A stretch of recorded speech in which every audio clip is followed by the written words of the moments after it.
C'est la nuit d'Halloween. Un homme s'effondre, saignant de la bouche.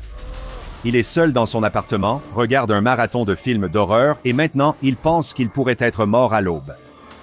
Mais comment? Tout ce qu'il avait fait, c'était manger une mini pizza réchauffée au micro-ondes et boire un soda qu'il avait acheté dans une confiserie du coin. Était-ce du poison? Pourquoi a-t-il l'impression que ses entrailles se tordent dans tous les sens? Alors qu'il tombe à genoux, toussant et vomissant, se tenant le ventre de douleur, ses organes se contractent et il recrache une masse teintée de rouge sur le sol. Il n'arrive pas à croire ce qu'il voit. Est-ce que son vomi est rempli de morceaux de verre brisés? À l'autre bout de la ville, des chirurgiens traumatologues de l'hôpital vivent une soirée difficile, car plusieurs patients souffrant de fortes douleurs gastriques arrivent aux urgences et nécessitent des soins immédiats. Bien sûr, pour ajouter une touche de surréalisme à toute cette histoire, les patients en question sont déguisés, respectivement en Beetlejuice et en Elsa de la Reine des Neiges. Seulement à Halloween, pense l'équipe, d'une seule voix. Ils font des radiographies d'urgence et sont stupéfaits par ce qu'ils voient. Des vers. Mais pas des vers intestinaux ordinaires, le genre de vers cauchemardesques qui sembleraient bien plus à leur place au fond des abysses. Le genre avec de grosses pinces acérées gorgées d'un venin particulièrement douloureux. Le type de vers que vous ne voudriez jamais croiser, encore moins avoir dans vos entrailles. Un des médecins, épuisé, constate que c'est encore pire que la personne reçue plus tôt, dont les intestins étaient inexplicablement remplis de baies pourries. Les gens semblent faire des choses bizarres et folles à Halloween, pense-t-il, tandis que les infirmières tracent les lignes coupées ici sur le ventre des patients hurlants et que le médecin prépare son scalpel. Cependant, notre histoire ne concerne aucune de ces personnes cette nuit d'Halloween. Elle parle d'un petit fantôme humble. Joyeux Halloween, s'il vous plaît, prenez-en un. Le panneau du voisin était très clair à ce sujet. Entendant les cris glaçants, paralysé par la peur et voyant une personne convulsée au sol, le fantôme regrette de n'avoir pas écouté l'avertissement. Il est trop vieux pour faire du porte-à-porte, mais ses parents insistent pour qu'il le fasse. Il ne peut pas laisser son petit frère se promener seul dans le quartier, même s'il fera encore jour. Alors, à contre-cœur, il jette un vieux drap sur sa tête, y découpe 2 trous, et voilà, il est un fantôme. Et aucun de ses amis n'aura à le voir faire du porte-à-porte comme un petit enfant. Chaque fois qu'il frappe à la porte d'une maison dans la rue, il souhaite que tout cela soit déjà terminé. Il reçoit de nombreux messages de ses amis, lui demandant de venir vite pour aller à la fête comme prévu. Le fantôme lève les yeux chaque fois que son frère court vers une maison décorée d'une citrouille, pressé de remplir son sac de bonbons. Après chaque porte refermée, il dit à son frère que c'est fini, qu'ils ne visiteront plus d'autres maisons. Mais avant qu'il ne le ramène chez leurs parents, son frère part déjà dans l'autre sens. Ils arrivent devant une des maisons les plus calmes du quartier. Il y a très peu d'enfants qui font du porte-à-porte, presque personne en costume. Le fantôme presse son petit frère de rentrer à la maison, insistant sur le fait qu'il ne semble y avoir personne ici. La maison n'est pas décorée, toutes les lumières sont éteintes.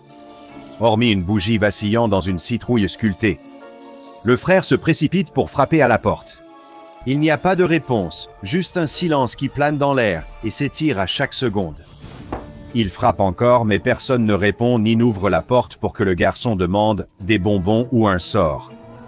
Le fantôme essaie d'inciter son frère à partir. Les propriétaires, qui qu'ils soient, semblent avoir laissé un seau de bonbons devant leur porte, avec une pancarte invitant les gens à se servir.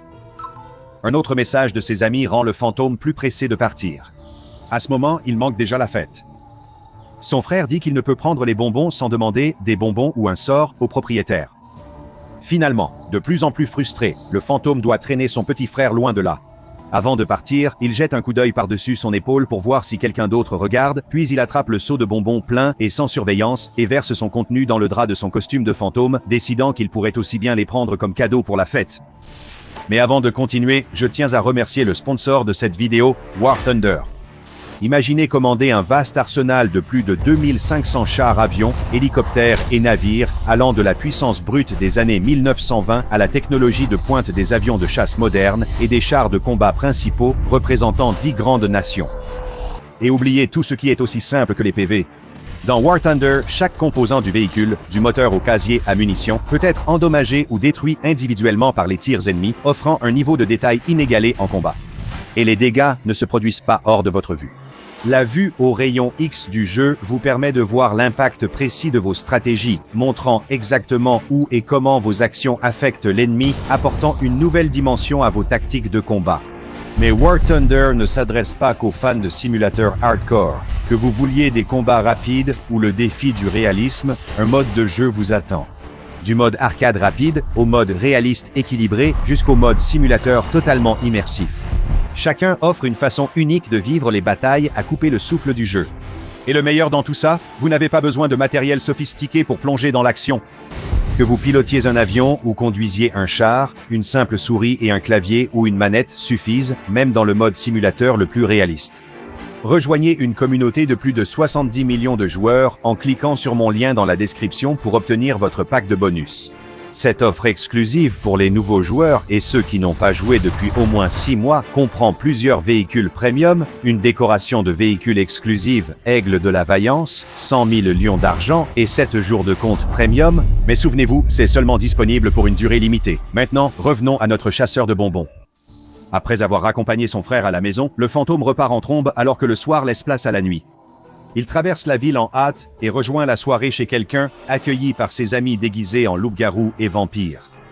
Il n'avait pas réalisé que tout le monde porterait encore des costumes, poussant un soupir de soulagement sous son drap de fantôme, pour aussitôt regretter de ne pas avoir mis plus d'efforts dans son déguisement. Il vide les bonbons volés dans un grand saladier commun, débordant de friandises sucrées avant d'entrer dans la fête.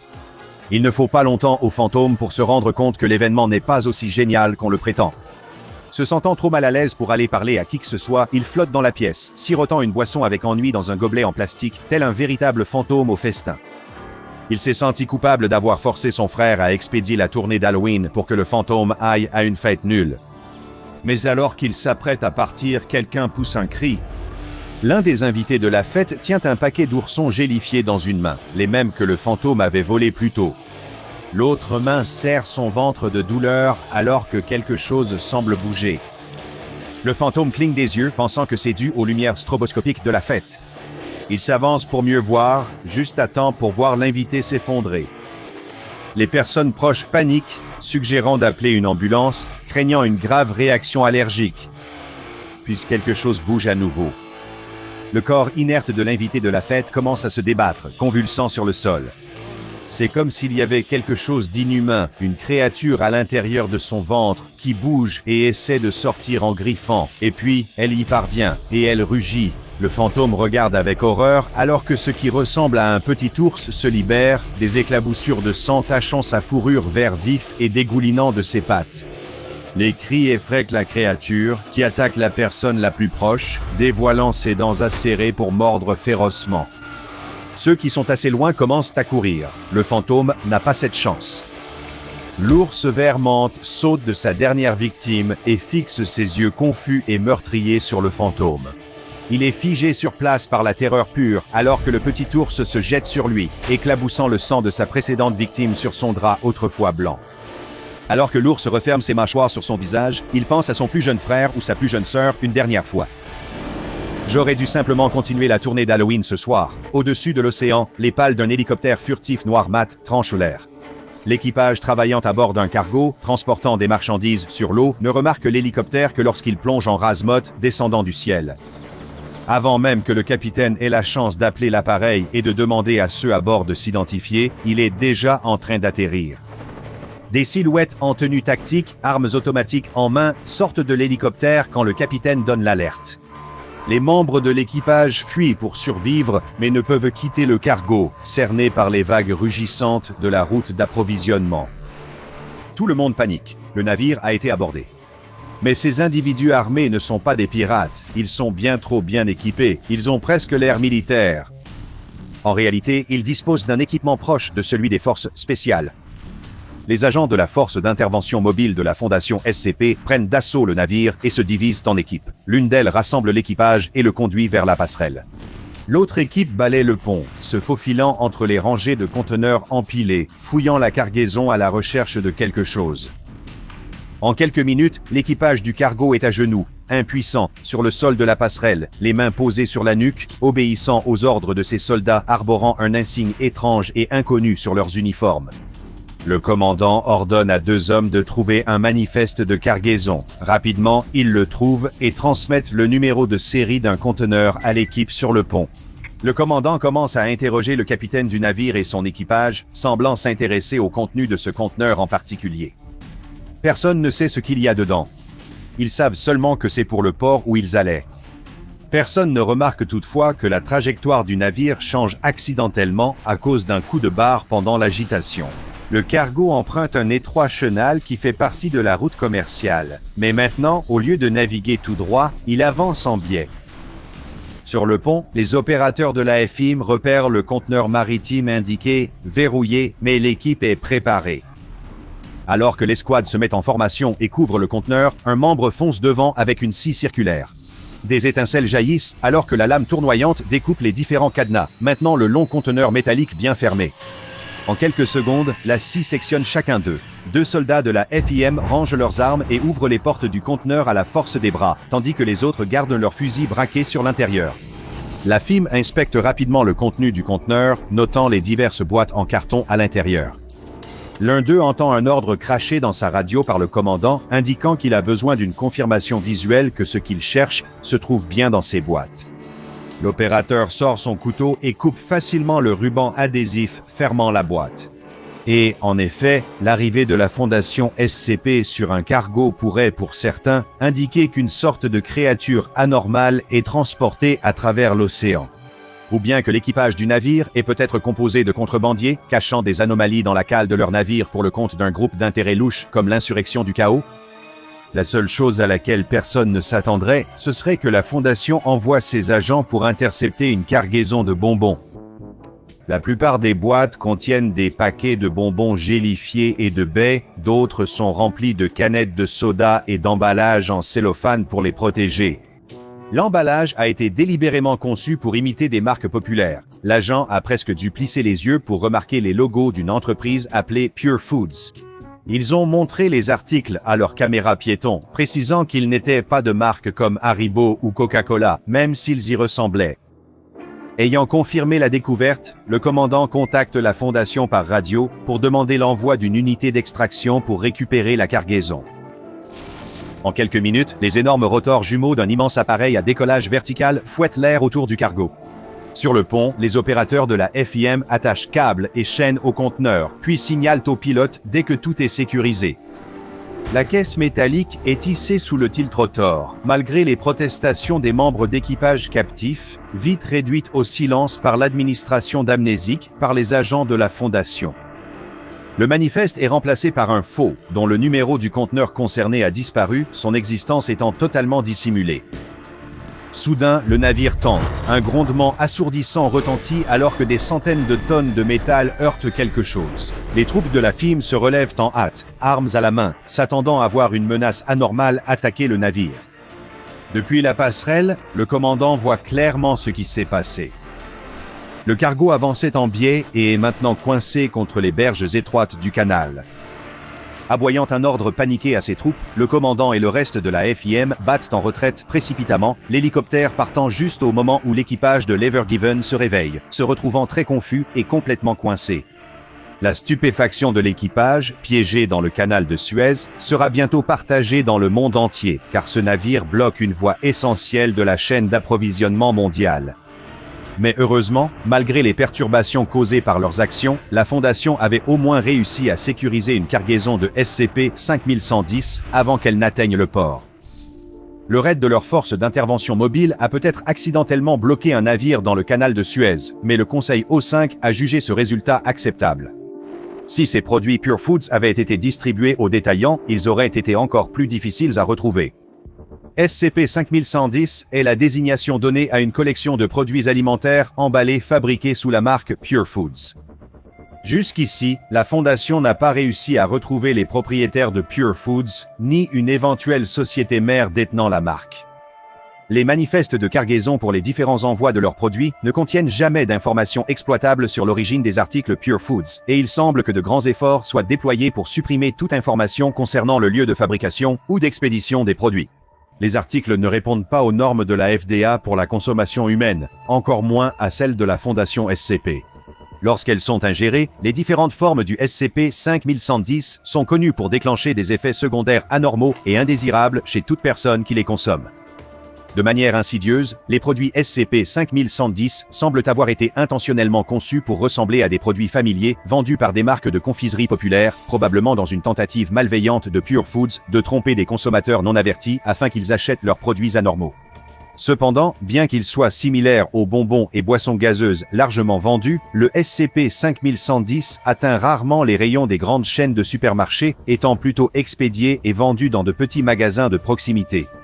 Cela limite au moins le nombre de civils pouvant les consommer accidentellement, même si cela n'empêche pas totalement cette possibilité. Les 4 produits SCP-5110 actuellement connus de la Fondation provoquent chacun un effet anormal différent sur le consommateur. La gravité des effets secondaires de chaque article Pure Foods peut varier, certains étant nettement moins nocifs et d'autres pouvant même être mortels. Un effet anormal est toutefois garanti pour toute personne consommant l'un de ces produits. Le premier de ces objets est désigné sous le nom de SCP-5110-A, un contenant de baies assorti portant la marque Pure Foods et le nom Pure Berries sur l'emballage. Une fois qu'une personne en mange, elle subira la manifestation rapide de baies pourrissantes se développant dans son système digestif. Cela peut être extrêmement désagréable à vivre, mais cela peut être traité et est considéré comme préférable aux effets des autres produits Pure Foods. Par exemple, SCP-5110-B est la désignation donnée à un objet appelé Pure Soda, une canette apparemment inoffensive contenant de l'eau minérale gazeuse. La marque Pure Foods est de retour, mais son emballage rappelle fortement ceux de grandes entreprises de soda comme Pepsi et Coca-Cola. Cependant, loin d'être une boisson rafraîchissante riche en sucre et en sirop de maïs, le SCP-5110-B a le malheureux effet secondaire de provoquer la formation de plusieurs bouteilles en verre à l'intérieur du système digestif de la personne ayant bu le Pure Soda. Ces bouteilles en verre ont chacune une capacité de 237 ml, soit moins que les 250 ml habituels d'une bouteille en verre de Coca-Cola. Cependant, le volume de ces bouteilles importe peu à ceux qui les retrouvent dans leur système digestif, car le verre se brise souvent sous la pression, causant de graves blessures et nécessitant une chirurgie d'urgence pour retirer les fragments.